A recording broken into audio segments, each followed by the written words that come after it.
So, I'm not a real deep thinker like Yuri or Kevin or Ben, and I'm not an inspirational speaker. I'm a really kind of a concrete guy. I think really concretely, really basically, in kind of big blocky ideas, because that's all that gets through here. So what I want to talk about today is actually something fairly concrete, cities. And I want to talk about cities in two modes. I want to talk about cities as envelopes of emergent techno-social potential. I want to talk about the ways in which they give rise to new combinations of culture, technology, design, and activity. And I want to talk about cities as platforms for certain kinds of individual and collective experience.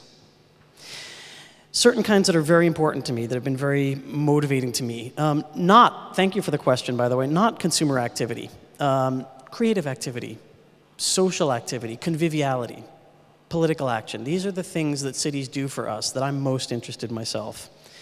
And in my work on cities, I'm guided by the thinking of a French Marxist sociologist named Henri Lefebvre, who spoke very, very movingly of this idea that he called the right to the city. And interestingly enough, he never really defines what the right to the city is. It's kind of a frustrating piece of terminology. It's beautiful, it's a call to action, but what does it mean? How do we enact this concretely in our everyday lives? And I'm especially concerned with the idea that this right to the city, well, it doesn't mean very much without the ability to act and move freely in the urban field. And I'm going to tell you a story now, and I'm going to caution you, this did not actually happen the way I'm going to tell it to you. This is completely apocryphal. But it's such a lovely story, it's so resonant, I'm going to tell it to you anyway. And you're just going to have to remember, it didn't work out this way. This is not the way this happened. Okay, let's talk a little bit about the history of infrastructure in New York City. There was a man named Robert Moses. Everybody heard of Robert Moses? Raise hands if people have heard of Robert Moses. Okay. Robert Moses had godlike power in New York City in the early 20th century. He held something like 12 different positions, essentially without title. He was the director of this, he was the chairman of that.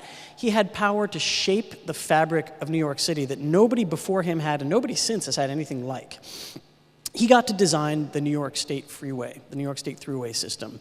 He got to design the ring of parks and recreation areas around New York City.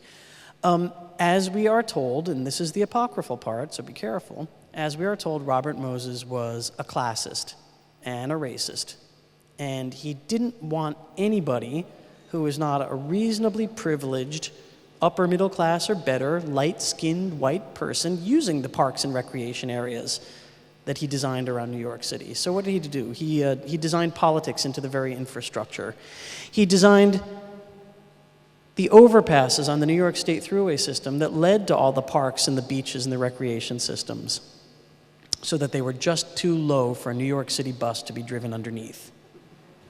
Now, who took New York City buses? It was all the darker-skinned people, it was all the poorer people, all the working people, all the immigrants, all these people that Robert Moses ostensibly did not want reaching the beaches and the parks. I want you to bear this image in mind, despite the fact that this story is likely a falsity. As a matter of fact, it's kind of a pernicious lie in some senses, and I probably owe Robert Moses and his descendants an apology for retelling it to you, so cheers. I think it's a resonant tale because we have a new generation of technology that acts in public space. It acts to enforce differential access, differentials of ability to use the city freely. We talk a lot about the networked city, and it's generally thought to be this sort of science fictional thing that lives in a proximate future. I'm here to tell you we already live in the networked city. This is New York City, where I come from. This is in front of the Flatiron Building. This is an urban screen in a state of default, which, mind you, most urban screens are in a state of default most of the time. We already live with the consequences of poorly designed networked installations in public space. This is harmless compared to the more sorts of pernicious things I'm going to tell you about. But we already live in the network city. We already live amidst a pervasively, even a comprehensively instrumented population, people who themselves are instrumented with devices that allow them to gather information, to return it to the streetscape, to display, to share, to mix information. We already live in a time where there's been a very widespread adoption of locative and declarative media that gives us the ability to perform analytics and predictive analytics on the things that we say there, so we can model your behavior in real time. We can even begin to project your behavior and infer about where you're likely to go, what you're likely to do, whose company you're likely to be in. Increasingly, we even live among declarative objects. This is a project called Making Bridges Talk that was done a couple of years ago by a designer in London named Tom Armitage, where he gave Tower Bridge in London its own Twitter account so it could speak in something approximating a human voice. I'm raising, I'm lowering, I'm about to be lowering. As a matter of fact, we increasingly live in a place, those of us who lived in the cities of the developed world and increasingly the cities of the developing world as well, the urban fabric itself consists of objects that are capable of gathering, processing, displaying, transmitting, and even taking physical action on information. So tens of millions of people worldwide are already exposed to these conditions. We live in the networked city. My argument to you is perhaps we need a new theory and a new jurisprudence of public objects to help us guide how we think about them. And a step deeper, for extra credit, what is the appropriate shape of governance for a cyborg polity? We'll come back to that later. Bear that in your mind as well. So I'm going to give you 5 objects which I've encountered in public space in my journeys with my wife over the last several years. We do something that we call a walk shop. A walk shop is a walking tour of a patch of a city where we look for places where the global information network is pulling information off of the street or returning it to the street. We look for the physical places where the network appears. I'm going to show you 5 kinds of objects that we've seen. And I'm going to argue to you that there's a spectrum that inheres in these objects, a spectrum from, okay, this is fine, this is unproblematic, all the way up to full, raise the hairs on the back of your neck, shit your pants, scary, this is stuff we need to be thinking about very seriously. The first one is this. Utterly unobjectionable. It's a traffic safety sensor. It's called the Valki. It was developed in Finland. Those of you who are familiar with Finnish culture know that it's dark 22 hours of the day, 10 months of the year in Finland. So you need something on those busy highways and streets. You need something to warn oncoming drivers that there might be a pedestrian or bicyclist about to cross the way. The Valki is just that. The Valki is a motion detector that's coupled to a very bright blue LED. And so when it detects that there's somebody standing by a crossroad or a bicyclist is approaching, it shines these blue LEDs in oncoming traffic's eyes, not to blind them, but to just give them a heads up. Now, I regard this as an utterly unexceptional thing. Why? Why don't I have a problem with this? Well, its action is purely local. It gathers a local piece of information and returns information about that to the local area. It's not networked. It doesn't gather and store this information. It doesn't maintain a database of interactions with it. It's not really linked to anything else. And most importantly, its justificatory apparatus is purely socially beneficial. It is a clear social good. We don't want kids getting run down on our streets and highways, right? I don't think anybody can argue that. So if, a 50 euro installation of a cheap sensor and an LED pole saves kids from getting run down by trucks, I think we can all agree that that's something that we want in our cities, all right? Not objectionable at all. Probably worth the effort and expense of deploying it. Something I think that, I won't speak for all of us. Very, very few people are likely to have much of a problem with this. Okay, but now, the threat level, the DEFCON trips up a notch with this. Can you see that? This is a Nikon ad that was installed in the subway system in Seoul. And I regard this as the beginning of the spectrum of problematicity. I regard this as something that is mildly disruptive and disrespectful. What is it? Again, it's a motion detector. A red carpet has been rolled out in the subway system. And as people pass by in front of this ad on the red carpet, a motion detector triggers the paparazzi in the ad to take the picture of the person walking past. The cameras flash. The inference, if you think about it for a moment, is that the ad is supposed to be making you feel like you're a Hollywood superstar walking, or walking the carpet at Cannes or something like this. I don't know if you can see the expression of the guy in the image. He doesn't look like he feels like a superstar. Matter of fact, he looks like he's been dragged entirely out of whatever he was thinking before that. Maybe he was worried about his mother who's in hospital. I don't know. But a mild disruption at best, right? We couple here a mild disruption to your right to think your own thoughts, to engage with the world as you want, with a justification that's a little bit less benign than the traffic sensor. Okay, the purpose of this is to sell cameras. Now, mind you, I have no idea on God's green earth how this is supposed to sell cameras, but an advertising agency obviously thought it did. So here I begin to get a little bit concerned, right? It's not quite as benign in its intention, and it actually has a mildly unpleasant effect.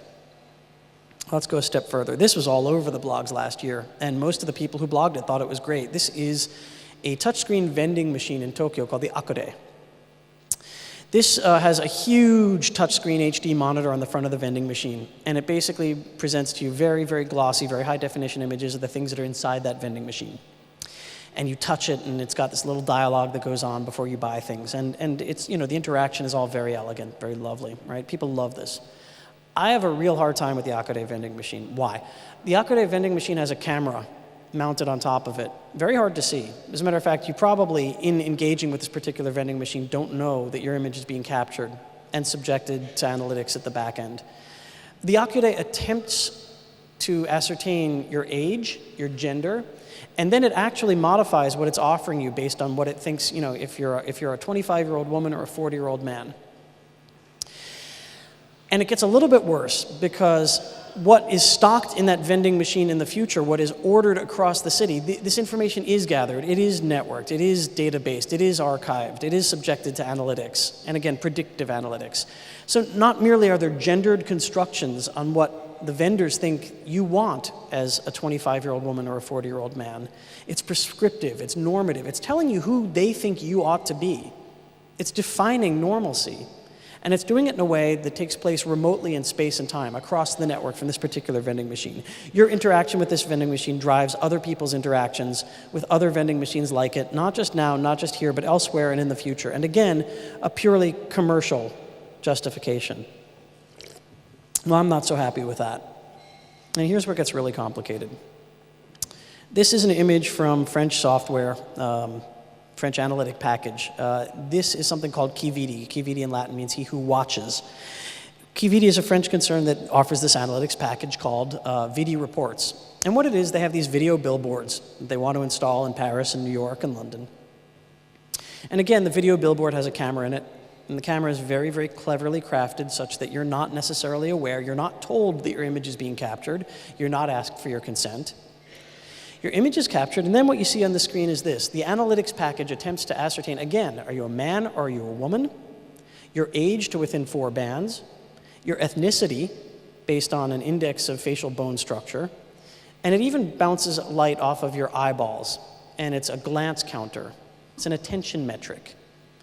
So chi vidi claims to be able to say whether or not you're paying attention to what's on the screen or not. Now, why is this problematic? Because advertisers can use that to optimize the imagery that's on the screen. And as a matter of fact, even if you pass by in the background, you're providing a signal. You're generating value for somebody. You're generating value for a third party without ever having been asked for your consent. Where does that value go? Value leaks away from the city. The value goes to the people who rent the billboard, the people who produce the media. It never gets returned to the city in any meaningful way. And again, done without your consent. Done without maybe even your awareness. So these are all things that, as problematic as they are, they're relatively easy for us to understand because they reside in a given object, in a thing that we can look at and say, okay, I've got a problem with that. But we encounter this as well. What about when the power-knowledge relation we've been talking about resides not merely in one discrete thing, but in an ensemble? What's on the screen is something my wife and I saw in Barcelona. It is a networked access control bollard. And you can think, bear in mind, again, that access control, the freedom to use the streets in Barcelona, this is a live issue right this very moment. Who can use the streets, under what circumstances, with what vehicles, at what times? This is a very, very live question.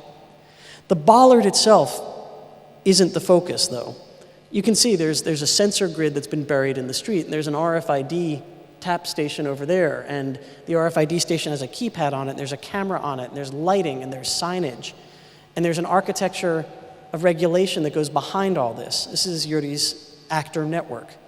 This is an actor network. This is an actor network that is comprised of discrete things working together to produce a given effect.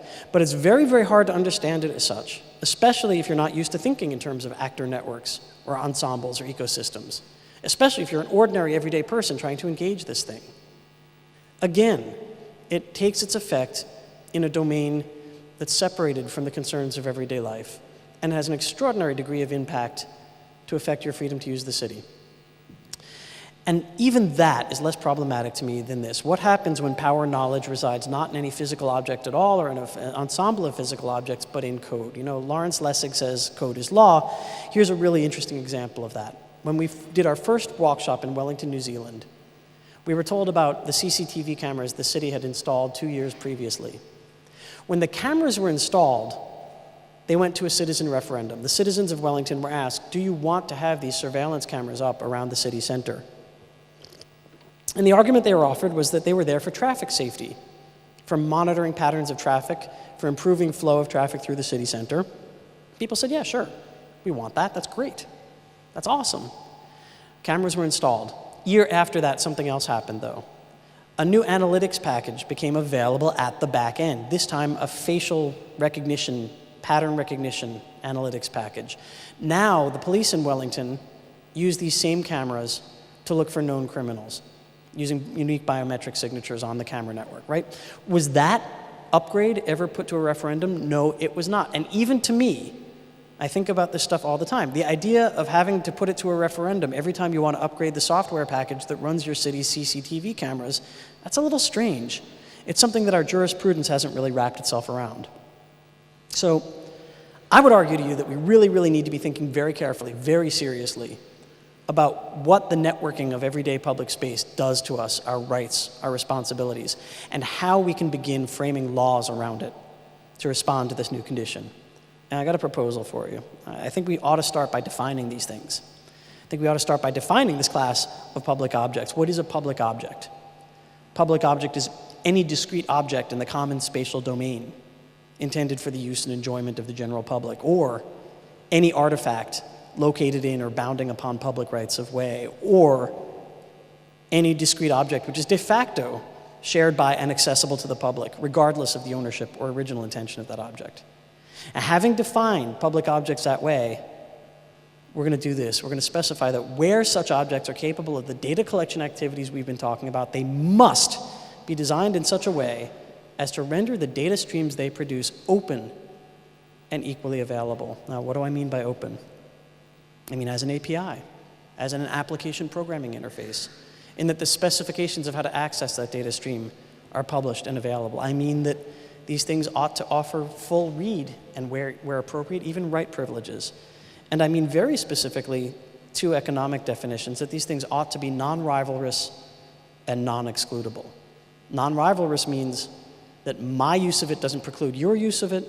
Non-excludable means that I have no way of restricting the use of this object to a paying customer. They're free, they're openly accessible, they're available for all. Well, aren't there some downsides to doing things this way? Sure there are. Networking a city like that, an enormously increased attack surface. You make the city vulnerable to griefers, hackers, intrusions, exploits. Absolutely you do. We also haven't quite resolved the etiquettes and the protocols of precedence and deconfliction that we need in order to know how to use these things fluently, congenially, convivially, right? We've taken 100 years to figure out how to live with the car in the city. We might take another 50 to figure out how to live with these networked objects in the city. But I think it's still worthwhile, because by doing things this way, we can begin to move against the capture of public space by private interest and toward a fabric of freely discoverable, addressable, queryable, and scriptable urban resources, toward a place where the right to the city is meaningfully underwritten by the design of public space and the things in it. And finally, and most importantly, toward a revitalized public sphere, the place where democracy happens and is seen to happen. Question is this: if we already live in the networked city, as I argue we do, what are we going to do about it now? Thank you very much indeed.